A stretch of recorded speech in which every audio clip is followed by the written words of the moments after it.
ఒక పెద్ద ఆయనకి ఎవరు లేరంటండి, అంటే ఉన్నారు కానీ ఎవరు పట్టించుకోలే, పిల్లలు పట్టించుకోలే, భార్య చనిపోయింది, ఒంటరివాడైపోయాడు. చాలా బాధగా అడవిలోకి వెళ్ళి ఒక చెట్టు కింద కూర్చొని ఏడవడం మొదలెట్టాడు. ఏడవడం మొదలెడితే ఏడ్చి ఏడ్చి ఏడ్చి ఏడ్చి ఏడ్చి ఆయన కన్నీళ్ళు అలాగే పారి ఒక కాలువలాగా మారి అక్కడ ఒక చిన్న గొయ్యి గుంట ఒకటి ఉంటే తన కన్నీళ్లు వెళ్ళి ఆ గోతిలో పడి గుంటలో పడి అది ఒక చెరువులాగా మారిపోయింది. ఏడుస్తూనే ఉన్నాడు కళ్ళు మూసుకుని. అది ఒక చెరువులాగా ఏర్పడింది ఆయన కన్నీళ్ళు. అంతలోపల ప్రియులరా ఆ చెరువులో నీళ్లు తాగడానికి అక్కడ నుండి జింకలు వచ్చి ఆయన కన్నీళ్ళే ఒక చెరువుగా మారింది.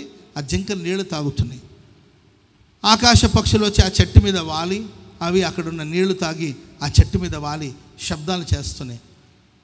ఆ చెరువులో చేపలు, చిన్న చిన్న చేపలు తయారయ్యి చేపలు సరదాగా సంతోషిస్తూ ఉన్నాయి. వాతావరణం అంతా మారిపోయింది. ఆ చుట్టుపక్కల అంతా కూడా గ్రీనిష్గా గడ్డి మొలిసింది. చాలా అద్భుతంగా మారిపోయింది. ఆ గడ్డి దగ్గర చిన్న చిన్న జంతువులు వచ్చేసి నీళ్లు తాగడానికి అక్కడ వచ్చినాయి. ఆ గడ్డి తినడానికి కుందేళ్ళు లాంటి చిన్న చిన్న జంతువులన్నీ కూడా అక్కడికి వచ్చి చేరాయి అన్నమాట. ఆ వాతావరణం అంతా కళకళలాడడం మొదలైంది. ఏంటి శబ్దం అని ఆయన కళ్ళు తెరిచి చూసేసరికి ఒక చిన్న చెరువు. ఆ చెరువు దగ్గర ఒకవైపున కుందేళ్ళు, ఇంకొక వైపున ఆ జింకలు, మరొక వైపున ఆకాశ పక్షులు, ఇంకొక వైపున చేపలు, ఇవన్నీ కూడా ఏర్పడేసరికి అతనికి సంతోషం అనిపించిందంట. అరే ఇవన్నీ ఉండగా నాకు ఎవరు లేరని నేను ఎందుకు అనుకోవాలని ఆ జింకలతో మాట్లాడుతూ, కుందేళ్ళతో మాట్లాడుతూ, చేపలతో మాట్లాడుతూ సంతోషంగా ఉండడం ప్రారంభించాడండి. కొంతకాలానికి ఆ చెరువులో ఉన్న నీళ్ళంతా డ్రై అయిపోయింది, ఎండిపోయి ఆవిరవడం మొదలైందండి. జింకలు నీళ్ళు లేక అల్లాడుతున్నాయి, కుందేళ్ళు నీళ్ళు లేకుండా అల్లాడిపోతున్నాయి, ఆకాశ పక్షులు నీళ్లు లేకుండా అవి అల్లాడిపోతున్నాయి, ఆ చేపలు విలవిల్లాడిపోతున్నాయి నీళ్ళు లేక. అప్పుడు అవన్నీ వచ్చి తాతయ్య నీవెవరో తెలీదు, నీ వచ్చి ఏడుస్తూ ఉంటే నీ కన్నీళ్లతో ఇక్కడ ఒక కోనేరు, నీ కన్నీళ్లతో ఒక కాలువ ఏర్పడి దాంతో మేమంతా బతికాము.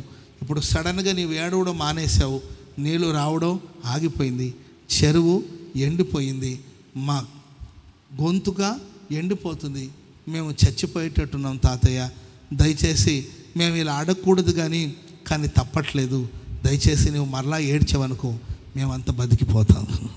స్తోత్రం చెప్పండి అది గట్టిగా.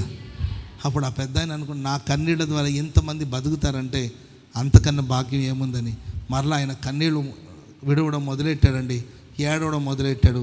మరలా కాలువ నిండిందండి, చెరువు నిండి పొంగింది. మరలా అక్కడ ఉన్న పక్షులు కానీ ఆ చిన్న చిన్న జంతువులని కూడా ఆనందించడం మొదలెట్టిందనమాట. హల్లెలూయా. అంటే దీని అర్థం ఏంటంటే నీ కన్నీళ్ళ ద్వారా ఎందరో బ్రతుకుతారు. ఆమె చెప్పండి అందరు గట్టిగా. నీ కన్నీటి ప్రార్థన ద్వారా ఎందరికో క్షేమం కలుగుతుంది. ఏడ్చి ప్రార్థన చేయవలసి నీవు ఏడ్చి ప్రార్థించకపోతే, కన్నీళ్ళు విడిచి ప్రార్థన చేయవలసి నీవు ప్రార్థన చేయకపోతే ఎవరు ఏడుస్తారు? ఎవరు వెళతారు? ఎవరు నేను పంపించాలి? ఇర్మియా ప్రవక్త అంటాడు, నా జనులైన వాళ్ళు హతమైన వారి గురించి కన్నీళ్లు విడిచినట్లు నా తల జలమయముగాను నా కన్ను కన్నీటి ఊటగాను మార్చండి అని ప్రార్థన చేస్తాను. నా జనులు హతమైపోయారు ఆత్మీయంగా, వాళ్ళందరూ బ్రతకాలి, వాళ్ళ కోసం నా తల నిండా నీళ్లు నిండాలి, నా కన్ను కన్నీటి యొక్క ఊటగా మారాలి, కన్నీళ్లు విడిచి నేను ప్రార్థించాలి. కాబట్టి దేవుని బిడ్డలారా, మరి ఆత్మల భారంతో ప్రార్థించే వరకు మనం ఉంటున్నామా? లేకపోతే ఆత్మీయ జీవితంలో అలసిపోయి సొమ్మసిల్లిపోయి ఆయాసపడిపోయే స్థితిలో మనం ఉంటున్నామా? తీర్మానం చేసుకొని ప్రార్థన చేసుకుందాం.